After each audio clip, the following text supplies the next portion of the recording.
And continuing on through this main card, we got Raul Rosas Jr. He's going to be taking on Ricky Turcios.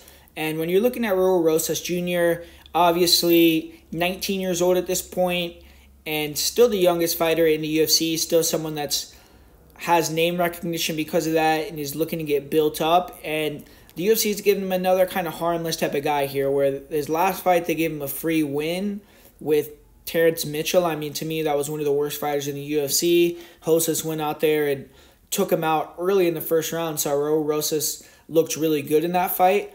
But I think it was just tailor-made, easy matchup. I think almost anyone in the UFC's bantamweight division would be able to do that. And now they're giving him a fight against a guy that's not necessarily has finishing ability, but is a tricky grappler that can maybe get in some scrambles with Rosas, make the fight entertaining. And that's why the UFC's matching this fight up here. Ricky Turcios also had some hype at one point where he did win the Ultimate Fighter. And he has gotten a couple of victories in the UFC. He has a winning record, so it's not like he's a complete zero, but I think that you look at his fights, his stand-up, he doesn't really have good hands. He's not someone that could threaten a knockout, and he doesn't have wrestling, so it's going to be the fight that Raul Rosas wants. So you look at how these guys match up. It's an interesting fight, though, because Turcios is a black belt. You have to remember that. I think that Rosas is a purple belt, and he hasn't fought that many elite grapplers yet, or really higher level grapplers. So Turcios is going to be one of the first guys that is that. And you look at how these guys fight, though, they're completely different styles in terms of grappling, where Raul Rosas Jr. wants to get on top. He wants to beast you. He wants to use his ground and pound to get to the back and then flatten you out, submit you, ground and pound you out. He has good arm triangles. He'll attack front chokes. And he's looking for that quick finish with his submission game, looking to use his athleticism, his early burst, and get you out of there. Whereas Ricky Turcios, he's someone that he's fought a lot of wrestlers, and the way that he's defeated them is he gets taken down. His wrestling isn't good, but he stays active. He attacks the legs a lot. He creates a lot of scrambles, and then he can get in dominant positions and use his length and use kind of his awkwardness on the ground, his flexibility and things like that to maintain weird positions and kind of win on points in that manner.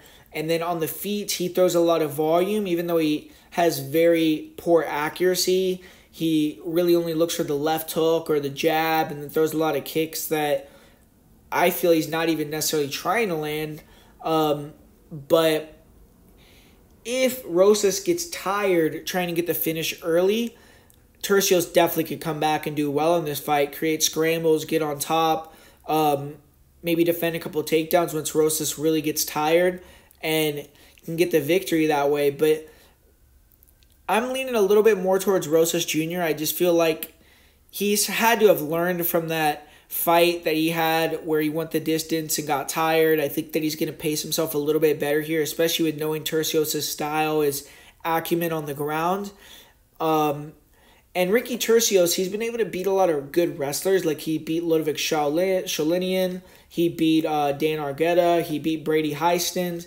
But you look at his career, he hasn't really faced someone that has good jiu-jitsu. He fought a lot of wrestlers. So I'm thinking maybe if he gets taken down here against Rosas Jr. and tries to create scrambles and give up bad positions to get on top, maybe Rosas Jr. will be able to do a little bit better job of controlling than we've seen wrestlers without great jiu-jitsu be able to do.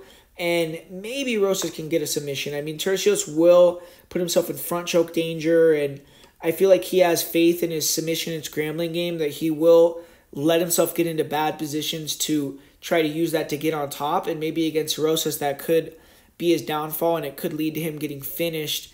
So I'm just leaning towards Rosas. I think that he's probably going to be able to get the win via decision or submission.